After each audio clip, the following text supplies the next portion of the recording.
অংগনবাড়ী কৰ্মী সহায়িকাসকলৰ বাবে তৃতীয়টো ভিডিঅ' 2024 বৰ্ষৰ এই তৃতীয়টো দিনত আমি এইকেইটা কথা আপোনালোকৰ আগত উল্লেখ কৰিব বিচাৰিছোঁ যে 15 দিনীয়া যিটো অভিযান অংগনবাড়ী কৰ্মী সহায়িকাসকলৰ প্ৰাপ্য আৰু অধিকাৰৰ বাবে আজি তৃতীয় খণ্ড আৰু তৃতীয় খণ্ডত আমি সেইকেইটা কথা ক'বলৈ গৈছোঁ যিকেইটা কথা আমি পূৰ্বৰ ভিডিঅ'ৰ পৰা উপলব্ধি কৰিব পাৰিছোঁ। একাংশই মন্তব্য কৰিছে যে গোটৰ সমস্যা, গোটত পইচা দিব লাগে, ধাৰে লোৱা টকা ঘূৰাই দিব লাগে, তাৰ পাছত কেনেদৰে চলিম, সন্তানক কেনেকৈ পঢ়াম, ইঞ্জিনিয়াৰিং পঢ়ি আছে, এনেদৰে মন্তব্য কৰিছে।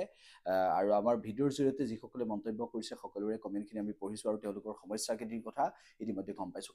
কিন্তু এই 3 মাহ অতিক্ৰম কৰি যোৱাৰ পাছত কিয় সমস্যা সমাধান কৰাৰ ক্ষেত্ৰত গুৰুত্ব প্ৰদান নকৰিলে ৰাজ্য চৰকাৰে? কেৱল সিমানেই নহয়, মুখ্যমন্ত্ৰী ডক্টৰ হিমন্ত বিশ্ব শৰ্মাই যিটো সময়ত ৰাজ্যৰ প্ৰশাসন বা মুখ্যমন্ত্ৰী ডক্টৰ হিমন্ত বিশ্ব শৰ্মাই এই ৰাজ্য চৰকাৰখনৰ দিনতে অংগনবাড়ী কৰ্মী সহায়িকাসকলৰ বাবে কিবা এটা কৰিব বুলি ভবা হৈছিল, সেই দিনতো কিন্তু একো এটা নকৰাটো স্বাভাৱিকতে ভাবিবলগীয়া। 2023 বৰ্ষত ভাবি শেষ হৈ গ'ল, সম্পূৰ্ণ কাম নকৰিলে। 2023 বৰ্ষত প্ৰস্তাৱ ল'লে, কাৰ্যকৰী নকৰিলে। 2024 বৰ্ষৰ আজি তৃতীয়টো দিন, এই তৃতীয়টো দিনতো আমি সেই প্ৰশ্নকেইটা উত্থাপন কৰিব বিচাৰিছোঁ। জানুৱাৰীৰ 1 তাৰিখৰ পৰা, 1 জানুৱাৰীৰ পৰা আৰম্ভ কৰিছোঁ এই অভিযান। 15 দিনীয়া আমাৰ এই অভিযান। অংগনবাড়ী কৰ্মী সহায়িকাই প্ৰাপ্য পাবই লাগিব আৰু সেই প্ৰাপ্য পাবৰ বাবে তেওঁলোকে কোনখিনি কথা উপস্থাপন কৰিব বিচাৰিছে সেয়াও আমি অৱগত কৰিব বিচাৰিছোঁ আৰু সকলোৱে সহযোগ দিছে। আৰু যিসকলে এতিয়ালৈকে গম পাইছে যে অংগনবাড়ী কৰ্মী সহায়িকাসকলৰ স্বাৰ্থত আমি এই ভিডিঅ'কেইটা প্ৰস্তুত কৰিছোঁ আৰু তেওঁলোকে ইতিমধ্যে শ্বেয়াৰো কৰিছে সকলোৱে, আৰু সকলোকে আমি কৃতজ্ঞতা ধন্যবাদ জ্ঞাপন কৰিছোঁ আপোনালোকৰ সঁহাৰিৰ বাবে। লগতে এইটো কথা ক'ব বিচাৰিছোঁ যে মন্ত্ৰী অজন্তা নেওগ ডাঙৰীয়ানীয়ে যিটো সময়ত গুৰুত্বপূৰ্ণভাৱে এই বিষয়খিনি ভাবিব লাগিছিল, যিটো সময়ত তেওঁ এটা নিজৰ দায়িত্ব সহকাৰে সেই বিষয়খিনি ভবাৰ প্ৰয়োজন আছিল, সেই সময়ত তেওঁ নাভাবিলে আৰু যাৰ বাবে এই প্ৰশ্নকেইটা আমি উত্থাপন কৰিবলৈ বাধ্য হৈছোঁ।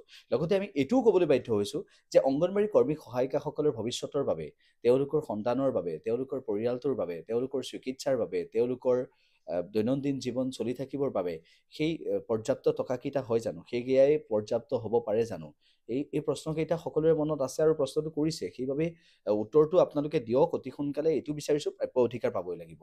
যেতিয়ালৈকে প্ৰাপ্য অধিকাৰ নাপাব তেতিয়ালৈকে তেখেতসকলৰ সংগ্ৰামো চলি থাকিব।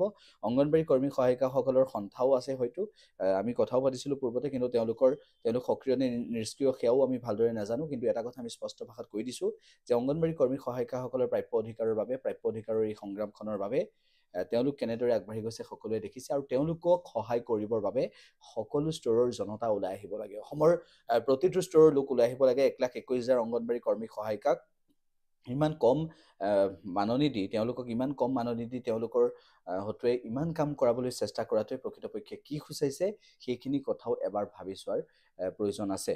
লগতে আন কেইবাটাও কথা আমি উল্লেখ কৰিব বিচাৰিছোঁ যে অংগনবাড়ী কৰ্মী সহায়িকাসকলৰ এই সমস্যাখিনি সমাধান কৰিবলৈ মুখ্যমন্ত্ৰী ডক্টৰ হিমন্ত বিশ্ব শৰ্মা বা মন্ত্ৰী অজন্তা নেওগ ডাঙৰীয়ানী বা বিভাগীয় কৰ্তৃপক্ষ বা এই ৰাজ্য চৰকাৰ বা বিজেপি চৰকাৰ বা কেন্দ্ৰত থকা চৰকাৰে কেনেদৰে কি দিশত আগবাঢ়িব আৰু 2024ৰ আৰম্ভণিতে তেওঁলোকৰ বাবে কি ভাল খবৰ আহিব তালৈ আমি অপেক্ষাৰে বাট চাইছোঁ। এই তৃতীয় খণ্ডত আমি এইকেইটা কথা উপস্থাপন কৰিছোঁ আৰু চতুৰ্থ খণ্ডৰ জৰিয়তে আমি সকলোৰে সমস্যাখিনি পঢ়ি দিবলৈ চেষ্টা কৰিম, ক'বলৈ চেষ্টা কৰিম কমেণ্টত যিসকলে ক'ব।